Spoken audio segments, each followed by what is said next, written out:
This message is brought to you by Moody and the Worship Center Christian Church, where we are committed to honoring God, unifying communities, and building people. We hope you enjoy this message, and thank you for supporting our ministry.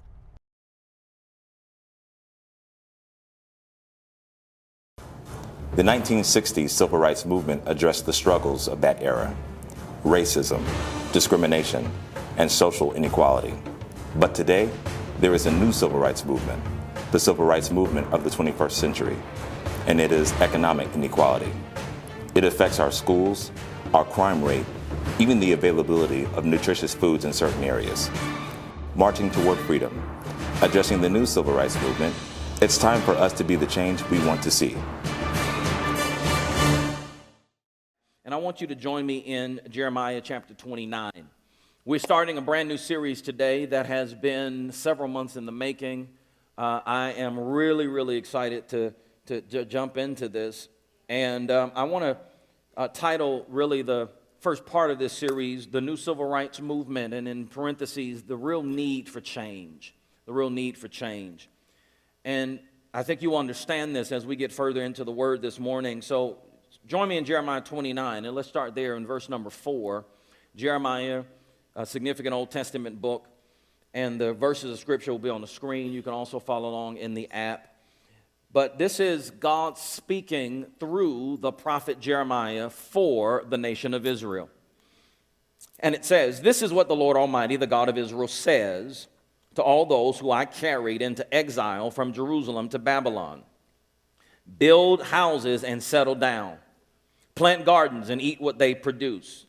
Marry and have sons and daughters, and find wives for your sons, and give your daughters in marriage, so that they too may have sons and daughters.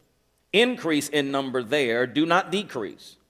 Also, seek the peace and prosperity of the city to which I have carried you into exile. Pray to the Lord for it, because if it prospers, you too will prosper. Yes, this is what the Lord Almighty, the God of Israel, says. Do not let the prophets and diviners among you deceive you. Do not listen to the dreams you encourage them to have. They are prophesying lies to you in my name. I have not sent them, declares the Lord. This is what the Lord says. When 70 years are completed from Babylon, I will come to you and fulfill my good promise to bring you back to this place. For I know the plans I have for you, declares the Lord. Plans to prosper you and not harm you.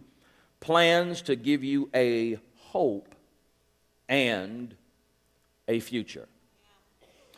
Now, we're starting a new series of teaching, and the opening video is kind of set the backdrop for you. We have been dripping the importance of this series throughout social media and videos, and I've been on certain local TV stations talking about how significant this series is. And in many ways, today's message is going to be a little bit different, because my assignment from God today is to literally set the stage for what is going to happen over the next 5 weeks. So normally, when I share the Word of God with you, or when any of our ministers share the Word of God with you, we are addressing problems and solutions all right in one message. Today, my assignment really is more to help you understand what the problem is, so that you understand the urgency of the need for solutions, but we'll really dig into the solutions over the next 5 weeks. So look at your neighbor and say that we're going to understand the why today. Yeah, we're going to understand the why today. And first of all, let's start with the problems and the history. Let's start with number 1, the problems and the history.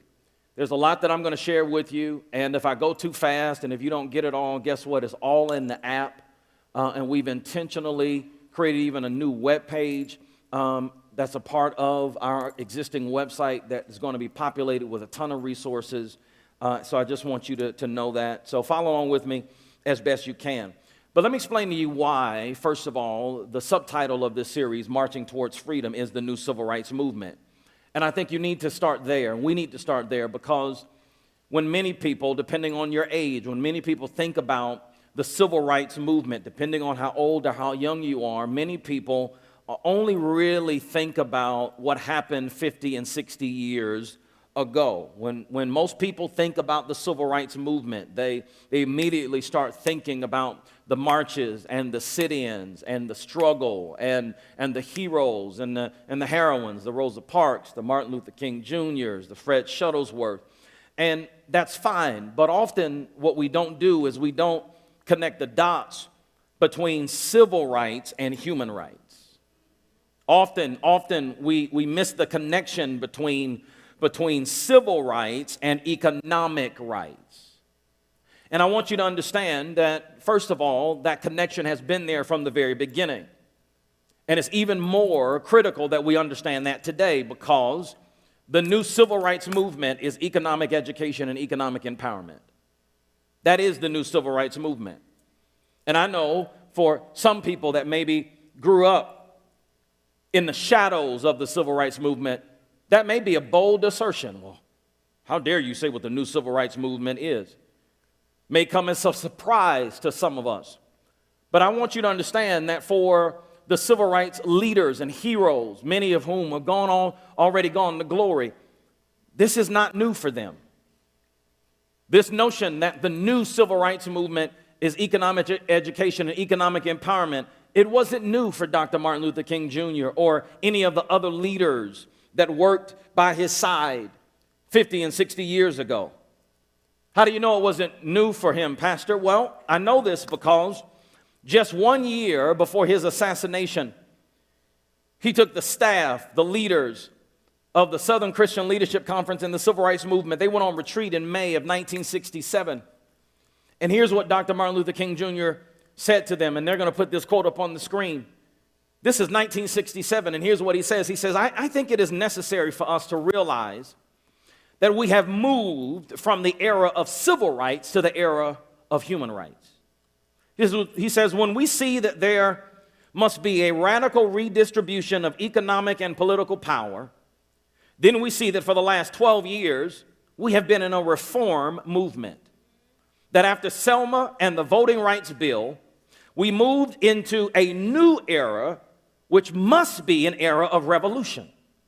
In short, we have moved into an era where we are called upon to raise certain basic questions about the whole society.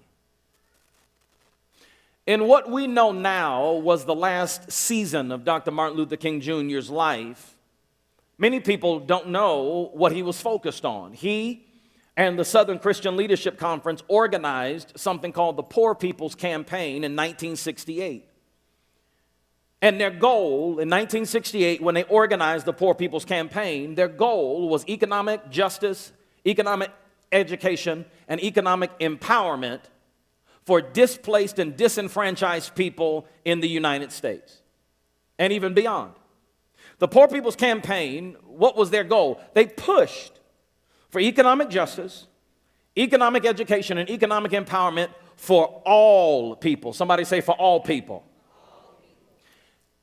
And the reason they did this is because Dr. Martin Luther King Jr. and other civil rights leaders realized that after they had made gains in the civil rights struggle, after the Voting Rights Act bill was passed, after there was several steps of progress made in the civil rights struggle, they began to look around and they realized that, yes, we'd made strides in terms of civil rights, but they recognized that the quality of people's lives did not dramatically change. And so what he did later in his life was he began to shift his focus from not just civil rights, but to economic rights. Because what he realized is, what is the point of being able to sit at the front of the bus if you cannot pay the fare? What's the point of being able to sit at any lunch counter you want to sit at, but you can't pay for the meal when you're finished eating? What he realized is that civil rights and economic rights go hand in hand.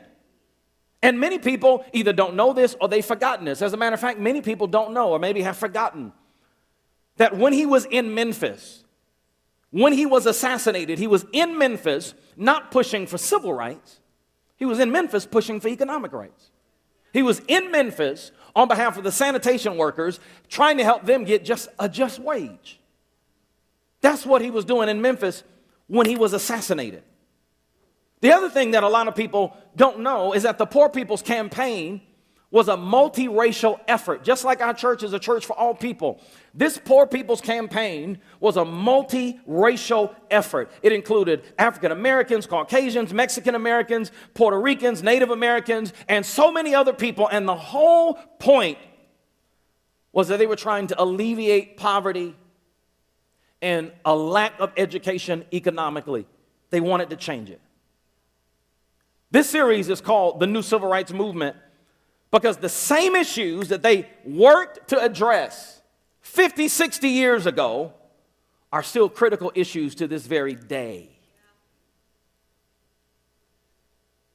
I'm going to share some things with you in just a second. They're going to start putting some charts up on the screen, and I want to first of all give a thanks to a great organization called Alabama Possible, who's done a deep dive and researched a lot of this data that I'm going to share with you. And I wanted you to have this so much so that we've uploaded the entirety. I'm only going to share parts of it with you, but we've uploaded the entirety of it to our app and to our website so you can download it and go back over it and share it as you so desire. But I don't know if you know this. I want you to connect the dots. The same issues that Dr. Martin Luther King Jr. and other civil rights leaders were dealing with economically 50 and 60 years ago are still critical issues that we struggle with locally and nationally to this very day. You may not be aware of this, but Alabama is the fourth poorest state in the nation. In the nation. Alabama is the fourth poorest state in the nation. There's a chart that I wanted you to see that has the entire United States laid out, and you'll see that the four poorest states are New Mexico, Louisiana, Mississippi, and Alabama. Now, growing up in Georgia, I used to hear people say, thank God for Mississippi. I didn't get it. I get it now. Alabama's number fourth poorest. Thank God for Mississippi. Amen. Thank God for Mississippi. The deep red, if you're from Mississippi, I still love you. I'm with you. All right. But yeah, the deep red, New Mexico, Louisiana, Mississippi, and Alabama, 19% and above are in poverty. Now, let's look at how this breaks down by our state. When you look at Alabama by itself, more than 900,000 people in our state live below the poverty line. I want you to wrap your mind around this for a second. This is why I'm taking my time and teaching it this way. We're talking about close to 1 million people in our state that are below the poverty line. Now, here's where it gets interesting. This next map that they're going to put up shows you where people of color in 1926 were allowed to live. In 1926, people of color were relegated to only certain areas. That's what this map shows. That blue part in the center is the Birmingham city limits. And all of those black spots, those black marks, rectangles and triangles, those are the areas where people of color were only allowed to live in 1926. So the nickname that Birmingham had historically was not Birmingham, it was Bombingham. Where did that nickname come from? Because if you were a person of color, you could only live in those areas, and if you tried to move outside of those areas, you were terrorized. Your house was bombed, lynchings, et cetera, et cetera. That's where the nickname Bombingham comes from. This is 1926. But now let's look at where the majority of people of color live today in Birmingham. This next chart will show you. You'll see a whole bunch of blue dots. And those blue dots that you see, this is where the majority of people of color live. This is based on a 2010 census. Let me explain the relevance. It is the exact same area where people of color were forced to live in 1926. The predominant swath, largest area where people of color live in Birmingham today is the same place they were forced to live in 1926. But now let's take it a little bit deeper. This next chart will show you where poverty is the greatest in the city. In the deep green areas, we're talking about between 37% and 64% of the population are in poverty. Guess what neighborhoods they live in? The same ones where people of color were forced to live in 1926. The same ones where the majority of people of color live today. It's the same place where poverty is the greatest. I don't think your neighbor's convinced. Well, where are all of the food deserts in our city? Food desert. What is a food desert? A food desert is when you can't get a good grocery store to come to your neighborhood. When you don't have healthy food options. All you got is McDonald's and Popeyes and all that stuff. Well, where are the greatest food deserts?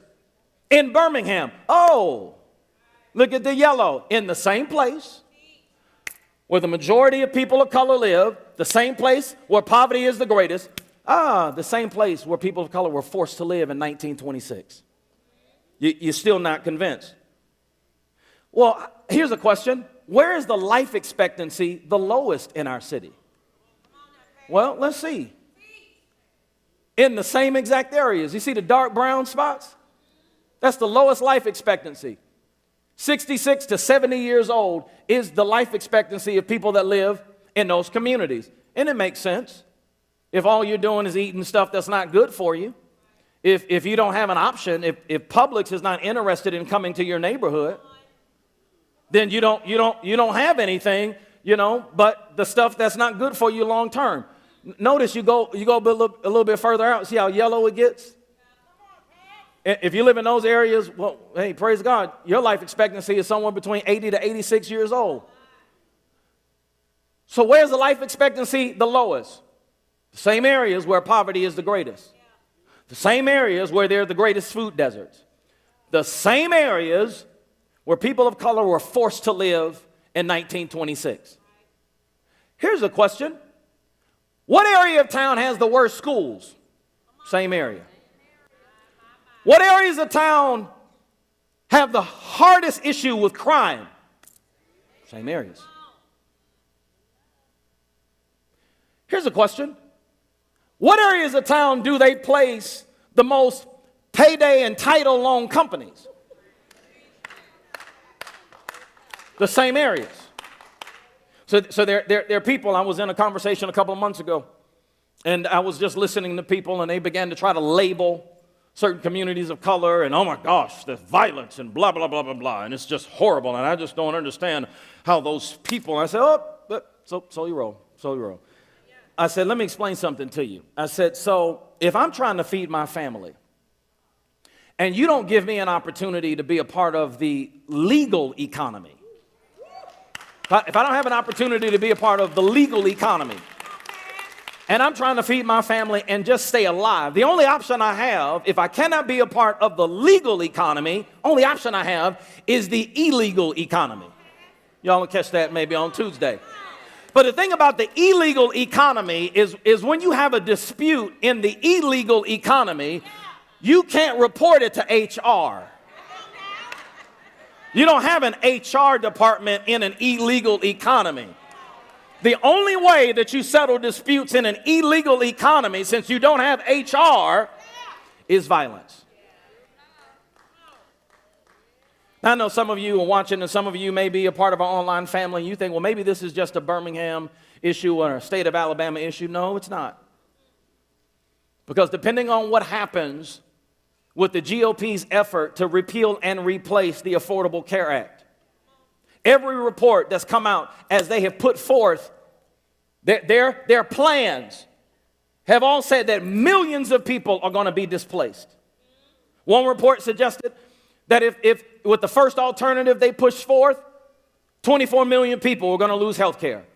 Another report suggested with the other alternative they tried to push forth, around 23 million people were going to lose health care. The lowest number that one report published was that based on the other option that they were trying to put forth, we're talking about somewhere between 13 to 15 million people were going to lose health coverage.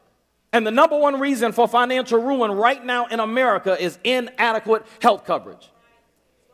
Because if you are trying to rub pennies together and you're living paycheck to paycheck and you have a major medical event, it's over financially.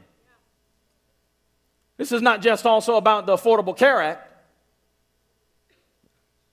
Our fearless leader's latest decision about DACA potentially is going to impact 800,000 people.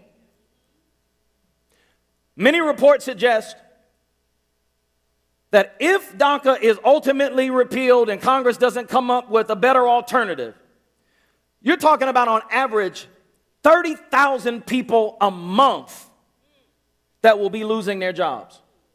The economic impact for America, somewhere in excess of $460 billion taken out of the economy. Hurricane Irma is moving. We're now on the backside of Hurricane Harvey. Reports show that out of the people whose homes were flooded and demolished and destroyed in one way or another, 85% of them did not have flood insurance. I want you to wrap your mind around this for a second. So what do you do if you live in paycheck to paycheck and your whole house is destroyed and you don't have flood insurance? It's a problem. Told you I wanted you to understand the urgency of what we're doing. There is a problem. And it's not going away. It's getting worse. But then what is God's heart on the issue? Is there a word from the Lord? Yes. Glad you asked. Because when you hear all of this that I just walked you through, it is easy to think that, man, there's no coming back from this. Some of you may be listening to me and thinking about your own financial situation. And I want you to resist the temptation to feel like all hope is lost and there's nothing that can be done, because that is not true. When God speaks in Jeremiah 29, when he speaks to the nation of Israel through the prophet, the nation of Israel were going through conditions that were far worse than what I just described to you. They were going through conditions that made what I just went through look like a walk in the park. The nation of Israel have been, their homeland, Jerusalem, was invaded by Babylonians, demolished. Their homes were demolished. Many of their family members were killed. The temple was demolished. The wall was demolished. And they were forcibly taken into captivity, slavery in Babylon. They had nothing. And yet they say, God, what are we going to do? And God speaks. Now, the interesting thing about Jeremiah 29 is that this is a popular verse. Verse 11 is. Because what most people do is they jump over everything else that we read a moment ago. And they get right to verse 11. This is a verse. You know what I mean? You can start reading Jeremiah 29 and verse 11. For I know, and folk would just start going in. Thank you!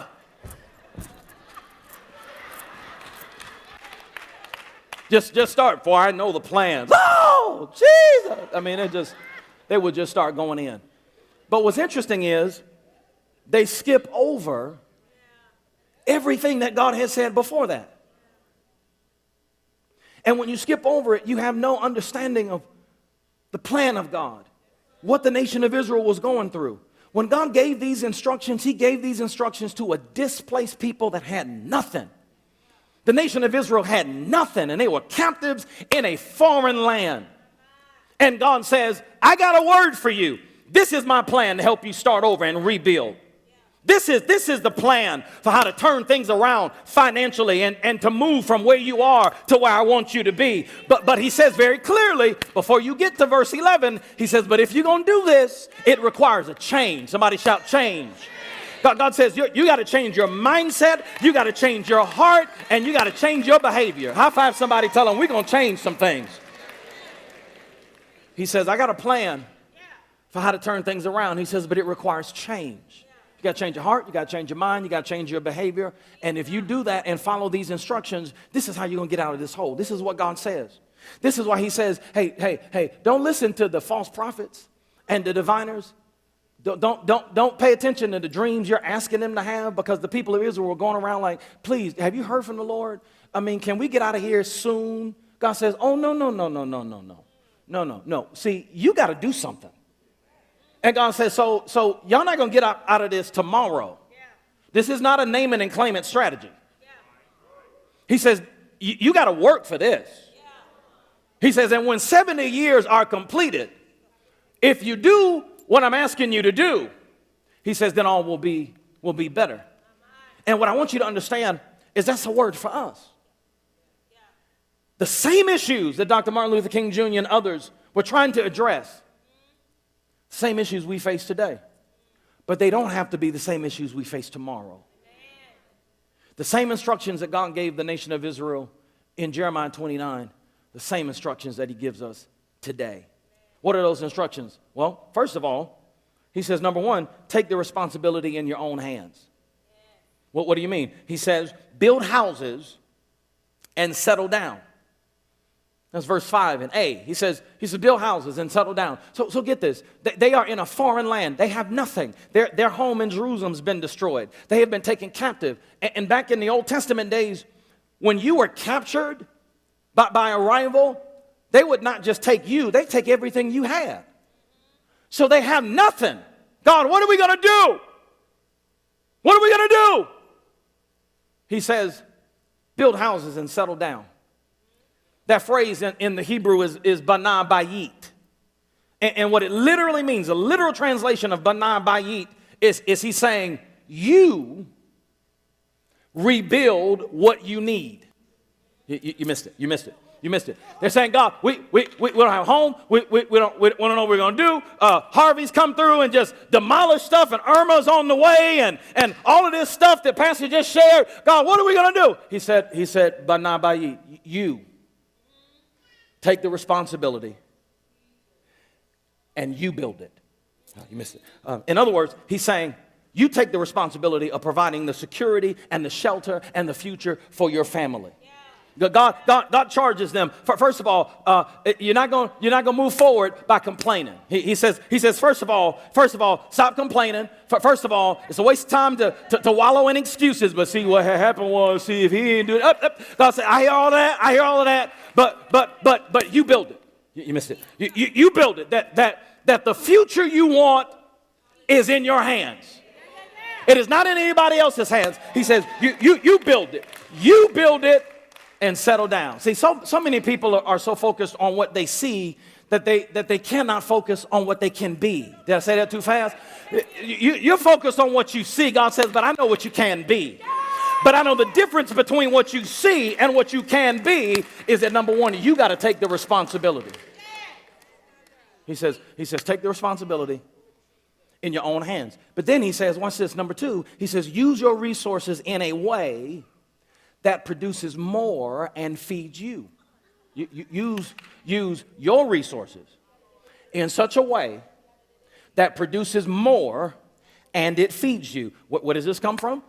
The B clause of verse 5 in Jeremiah 29. He says, and after you build houses and settle down, plant gardens and eat what they produce. Watch this. God is talking to people that don't have a whole bunch. But notice his instructions. He says, you are to use what you have in such a way that it produces more and it feeds you. Plant gardens and eat what they produce. Don't expect somebody else to feed you. You plant gardens and you eat what your garden that you planted will produce. See, all of us have seed. You may have a little, others may have a lot. We all have seed. The issue is not whether or not you have seed. You may not have as much seed as you would like, but you have seed. What God is saying is that it doesn't matter how much seed you have. What matters is, what do you do with the seed you have? You could go and buy a new handbag, or you can plant the seed so that it produces more, so that you can ultimately eat what it produces. Do you hear what I'm teaching you? The only way that you're going to have a harvest is how you use your seed. The number one myth in financial education and in financial empowerment is that, well, see, if I just made more. No. That's the number one myth. Because if you don't get this right, you'll make more and you'll spend more and you still won't have. God says, no. I don't want to talk about, well, it ain't fair that this person got more seed than I do. God says, I don't want to hear that. You use your seed in such a way that it produces more and it feeds you. But then number 3, he says, and by the way, you got to prepare for the next generation. He says in verse 6, marry and have sons and daughters and find wives for your sons and give your daughters in marriage so that they too may have sons and daughters. Then he says an increase in number there and do not decrease. See, when you first read this, you say, no, wait a minute. Why is God talking about marriage and children to a people that are blighted and their community's been decimated and they have nothing? And it's because God is saying that a critical component to your breakthrough is that you're thinking about the next generation. Meaning you cannot make financial decisions that are just about you. Real financial security is attained generationally. This is part of the reason why when God is introduced often in the Old Testament, he's introduced and he wants people to know that in his introduction, he is generational. I'm the God of Abraham, Isaac, and Jacob. I'm a generational God. What does that mean for us? If you are only thinking of yourself, you don't even really have the capacity for everything that God wants to do in your life. There are things that I'm working on right now that I'm praying for and believing God for and working towards that I may not see in my lifetime. It will happen in Eden's lifetime and in Ethan's lifetime and maybe in the lifetime of their children or maybe their children's children. Why? Because God is generational. And notice that after God says, get married, have kids, make sure your kids get married and have kids, and he goes through that. Then he says, and increase in number and do not decrease. Notice the order. He says, you got to think generationally so you can increase and not decrease. Did I say it too fast? Why does he say this? Because real increase happens generationally. To every parent in any one of our campuses, let me say this to you. Shame on you if you die and go to heaven and your children have to start over. Part of the reason that what I showed you is still, 50 and 60 years later, still a problem is because we don't think generationally. I got mine, you got to get yours. No. Your whole life ought to be focused on, I need a little bit here, but I need to be setting it up so that when my children come of age, they start off further ahead than I did. And when their children come of age, they start off further ahead than my children did. God says, think generationally. And it doesn't require a whole bunch. If you just made a decision to maybe instead of getting my hair done every week, I get it every other week, you could take that and get some life insurance. I mean, come on and talk to me. Don't get silent now. But I got to have my whip. Yeah, but if you could just buy a certified pre-owned, it's the same car. Take the difference, get some life insurance. So that when you die, your family ain't arguing over Papa loved me the most. The devil is a liar. You ought to be able to say, when Papa's gone, Papa going to show you how much he loved you because I'm going to leave something for you and you and you and you and you and you so you can go to school debt-free. You can start a business if that's what God put in your heart. So we're doing, this whole thing is called the Spiritual Growth Campaign. What does that mean? That means that this time of the year, for the next 5 weeks, this is week 1, so the next 5 weeks, all of us are going to be studying the same thing, the majority of us. Meaning our kids are going to be learning the importance of financial education and empowerment. Our youth are going to be learning it. And I pray that you guys as adults would engage in opportunities that we've laid out so you can learn it. Why are we doing that? Why do we want adults, our youth, and our kids to get it? Because that's thinking generationally. That's thinking generationally. I didn't even plan to share this, but a couple of people asked me after the 8 o'clock service. I was in the lobby shaking hands, and they were like, one guy came up to me. He said, Pastor, you got to get Eden to make a bracelet for me. I said, what are you talking about? He said, yeah, I know your daughter makes these. And I was standing around talking to some others, and they said, man, Eden made those? I said, yeah, she sure does. They said, well, how did this happen? I said, well, she just, she said she wanted to start a business, and I told her to start praying about it. Asked God to show her what she wanted to do. She said, Dad, I want to make bracelets, and she just, told us, and so we bought these beads from China or somewhere. I don't know where they came from, but we bought them. And she started making the beads. And, everywhere I go now, people are like, man, did you get these from Saks? No, my daughter made these. When Pastor Wayne and Maisha were here, we went out to dinner, and we were just fellowshipping at the house after service on Sunday. And Pastor Wayne saw my bracelets. He said, dude, is that John Hardy? Is that David Yerman? Is that King Baby? I said, no, this is from the King's Baby. He said, so who? He said, Eden made these? I said, she absolutely did. And he said, baby, come over here. She said, yes, sir. He said, now, if you can do it right now, we'll be here for an hour or so. He said, if you can do it right now, I'll buy 5 of them. And he said, what's the price? Now, they were like $10 for me. She started calculating. She said, that'll be $25 a piece, sir. He said, I ain't mad at you. I said, I'm not either, baby. And so she started making these, and he started texting me pictures. He's somewhere in L.A. hobnobbing with people, taking pictures with the bracelets, like, bam. And he said, man, your daughter's got to get a website. I said, I know, we're working on that. But here's my point. That's thinking generationally. Thinking generationally. You got to get out of your own box. So we want our kids to be educated. We want our youth to be educated. That's how we're going to turn this around. Here's the fourth thing. God says, seek the peace and prosperity for others. Isn't that interesting? He says in verse 7, and also seek the peace and the prosperity of the city to which I have carried you into exile. Notice this. He says, pray to the Lord for it, because if it prospers, you will prosper. Watch this. They are taken out of Jerusalem. They are exiles in a foreign, strange, crazy place, under a ruthless, crazy dictator named Nebuchadnezzar. You'll get the dots connected later on. This is not a political statement, but they are under a crazy man.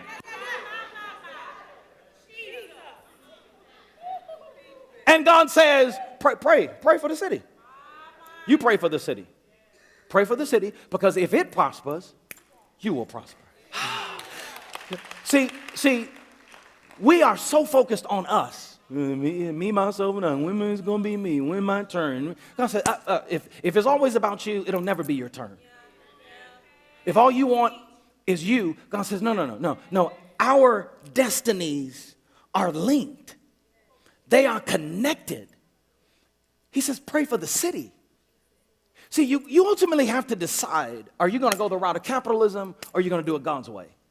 We're talking about two different economies. We're talking about a capitalistic economy, and capitalism is based on the few getting wealthier and wealthier on the backs of the many, or you embrace God's kingdom way. And God's kingdom way is not about who you can step on and step over and use. It is about the fact that we are interconnected. So in a sense, yes, there is something called independence. You have your own car, you have your own home, yes. But in a greater way, in the kingdom of God, we are all connected. My success is dependent upon your success. Your success helps somebody else's success. So God says, take your focus off of you and help other people. This is why kudos to those of you that gave and helped us to raise money to send to Houston for relief. This is why you hear us all the time talking about Growth Track, because we want you to know God. We want you to find freedom through a small group. We want you to discover your purpose and then help us make a difference in the life of somebody else. That's what the Dream Team is all about.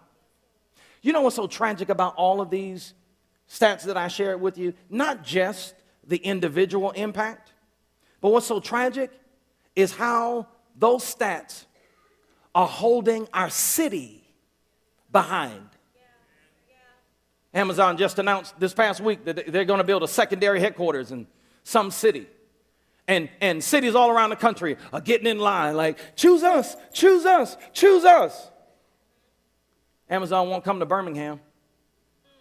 You know why? Because every CEO, when they have to decide whether or not they're going to bring a company to a city, you know what they're thinking about? Quality of life. What kind of life are my employees going to have? How can we put an Amazon headquarters that's going to bring a whole bunch of jobs in the city when the school system of the city is broken down? Where are my employees going to want to send their kids to school? Are you hearing me? So our destinies are connected. If we don't get this stuff together, I wonder why people want to move and go to Atlanta. Yeah, I'm from Atlanta and I get it. But I'm too busy focused on what we can be. I'm not looking at what I see. So God says, seek the peace of the city. Pray for it, because if it prospers, you will prosper. Let me hurry up. So how will this series help? Number 3, how will this series help? Why the hoopla around this series? Because let me tell you something, and this is not just a message. I'm really sharing my heart with you. At the beginning of the year, as clearly as I'm talking to you, the Lord spoke to me. As clearly as I'm talking to you, the Lord spoke to me. And the Lord said, you have to deal with this. There's such a weight that God put on me. I woke up one morning, beginning of the year, just almost in a panic. God said, you have to deal with this. There's a tsunami coming. And what me and a few of our team members did is we just began to sit down with some of the leading thinkers in the area of financial empowerment and education. And God opened an amazing door and allowed us to connect and start a partnership with a company called Crown Financial Ministries. That is an amazing company that's bringing change and hope financially around the globe. Had an opportunity, Catherine Brown is here from Crown. You'll see more of her throughout this series. Had a chance to sit down with her and the CEO of that great organization. Shared my heart with them. They said, we sense God in this. And we want to partner with you and do whatever we need to do to come alongside, because this is that important. And so if you were around in February, we put a survey online. We put it on our app. And for like 5 or 6 weeks, you heard me say, fill out the survey, fill out the survey, fill out the survey. Because what I asked God is, God, how do we tackle this big issue?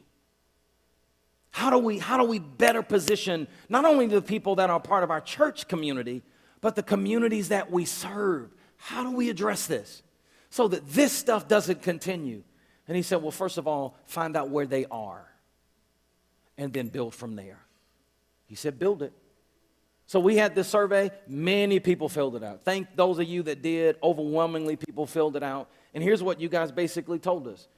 There are about 5 areas that you need critical teaching in: planning and managing, saving and giving.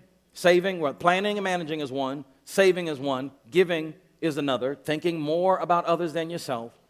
Debt is another one. And then the 5th one was investing in legacy. And so we've created a plan that we're going to walk out over the next 5 weeks and even beyond that. And here's the plan. We want you to do 3 things. We want you to get well financially. We want you to do well financially. And ultimately, we want you to finish well financially.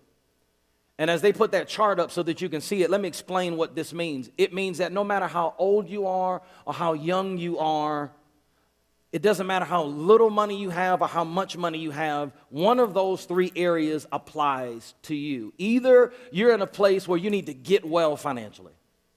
And by get well financially, that means, you got to get on a plan, stop living paycheck to paycheck.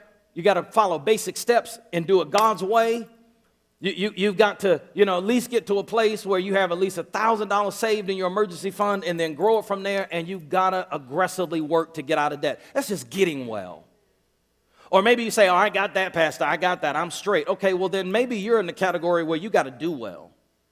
What does doing well means? It means, okay, so if you got the first stuff together, then let's talk about establishing financial goals for giving and saving and spending and investing. How about let's talk about and let us help you to learn how to manage what you have so that you create more margin, so that you have more and more coming in than you have going out. How about we come alongside of you and help you to live the life you were meant to live and do it debt-free? Hello? Well, I got that, Pastor. I'm straight. Okay, well, if you don't need to get well, and if you don't need to do well, I hear you. And I know I'm at Bessemer. I know how y'all roll. I see you roll. I know how you roll. I know the cars in the parking lot. I'm straight. Okay, well, then let's talk about finishing well. If you're so straight, then I need you to help me teach the next generation how to be straight like you. If you got it going on like that, then let's talk about what you need to be doing now to protect and grow your assets for retirement. Just because you retire and your income stops, your income shouldn't stop. Did you catch that? Did I say it too fast? What about getting ready to transfer your assets to the next generation? Or are you just going to let Uncle Sam come in and take everything that you worked your whole life for? What about understanding that there's more to life than just what you earn, so that you can position yourself for real purpose, so that when you do stand before God, like all of us will, what you will hear him say is, well done. So the point is, no matter where you are, no matter how old you are, no matter what kind of money you have, all of us are in one of those three categories and need to work in one of those three categories. That's how we laid this series out. We want you to get well. I want you to do well. I want you to finish well. So fourthly and finally, so then what does this look like? Because I told you this week was just really the introduction. What does this look like? How will this series work? This is how it's going to work. It's going to be different. Somebody shout different. But it's going to be good. Each week, I, along with top financial experts, people are coming in from all over the country. We've reached out to some of the best and brightest.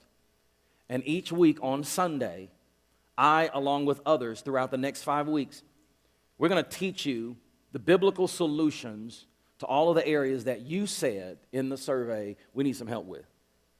Each week, we're going to tackle one of those areas. Next week, planning and managing. Following week, saving. The next week, giving. The next week, debt. The next week, investing in legacy. So on Sunday morning, at every campus, at every service, we're going to teach you the biblical solutions. Here's what's going to happen right after the 8 a.m. service. At 9:20 at every campus, every single week starting next week, from 9:20 to 10:10, 10:15, we're also going to have free workshops that will take you into a deeper dive in that same area.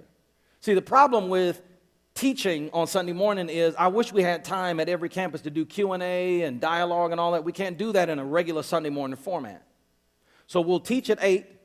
From 9:20 to 10:10, 10:15, we'll have experts that will also teach you practically how to walk these steps out. You can do Q&A, the whole 9. That will happen at every campus over the next 5 weeks. The reason we're doing it that way is because it gives you an option.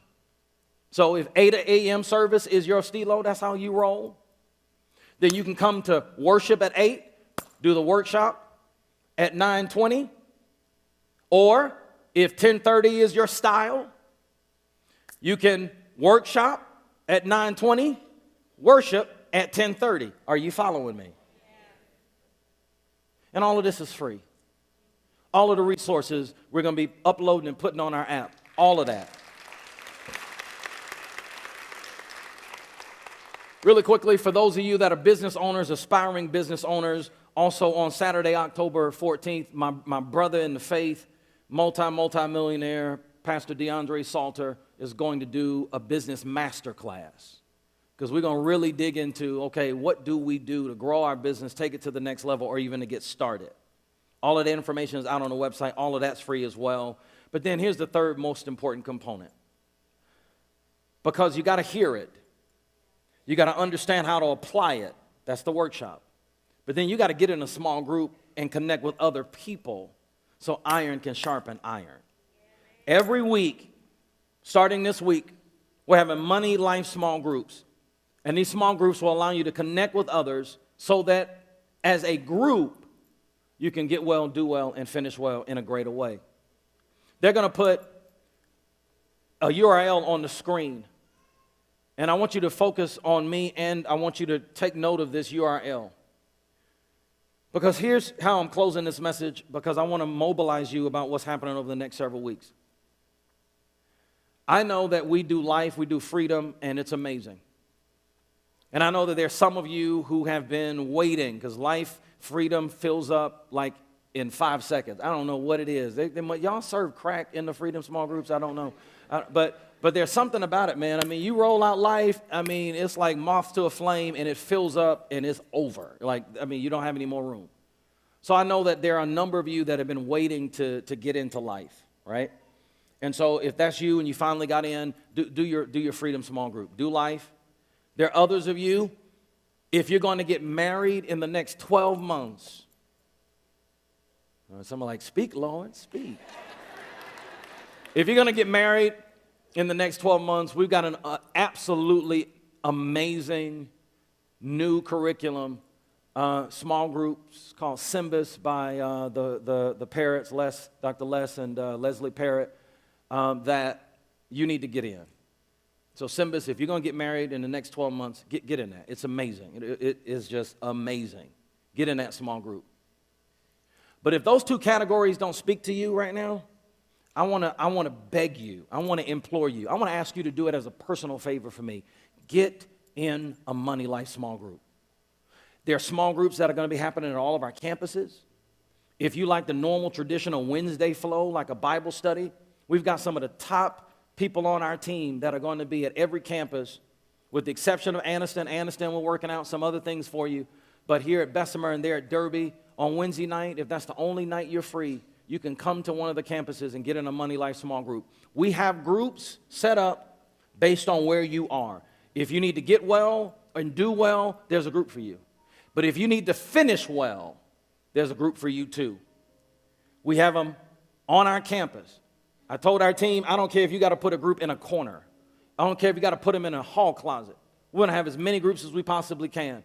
So I want you to get in a group. But I also want to call some of you to action, because I look out and I know some of you. Some of you I've had an opportunity to build relationships with, and you guys are sharp and you're stellar and you're sitting on your gifts. What do you want us to do, Pastor Van? Lead a group. Lead a group.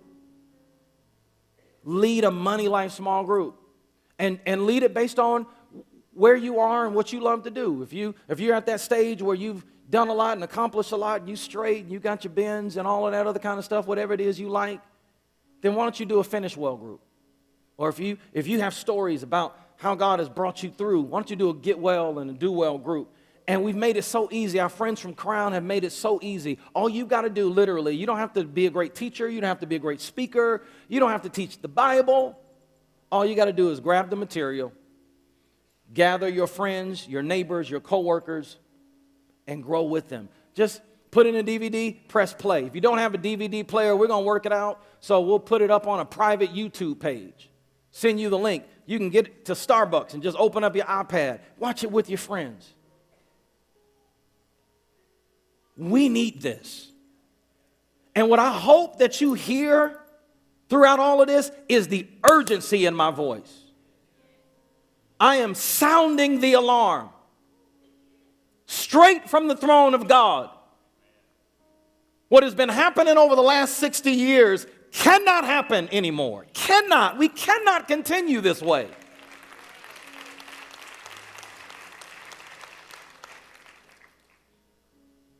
But I need you. God needs you.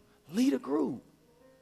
If you say, well, I want to lead a group, but Pastor, I don't know these folk. I don't want these people up in my house. I get it. If you email small groups at theworshipcentercc.org and just say, I want to lead a group. I want to lead a Money Life group. Our team has put together an exhaustive list of places all around our beautiful city. Coffee houses, restaurants, cool cafes. We got a list of places where you can have your group. All we need to know is that you want to do it, and we will take care of everything else. We will take care of everything else. Just lead a group. Many people after the 8 a.m. service, They said, man, Pastor, so many people need this. I said, well, bring them with you. Bring them with you. Over the next 5 weeks, if you know somebody that needs this teaching, bring them with you. And then after Sunday's over and they get the word and they get the workshops, tell them now, my group is going to be meeting here on whatever day, and let's continue the conversation. Bring your aunts, your uncles, your aunties, bring them with you. Bring your neighbors with them. Some of you have been the savior for so many other people. And instead of giving them a fish, you got to teach them how to fish. Bring them with you over the next 5 weeks. Because this is what God means when he says, for I know the plans I have for you. He goes through all of that to say, I know what I want for you. I know the plans that I have for you. Plans to prosper you and not harm you. Plans to give you a hope and a future. God says, but you got to do it my way. Our future doesn't have to look like that. But if we do the work, if we think differently, we change our heart and change our behavior, we will change the next generation and the generation after that. That's the word of the Lord for you.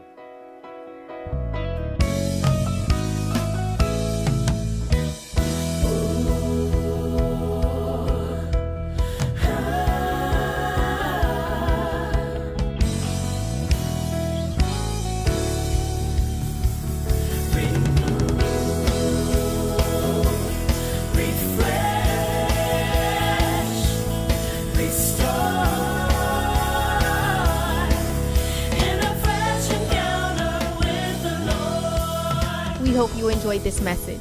For more resources, visit theworshipcentercc.org and vanmoody.org.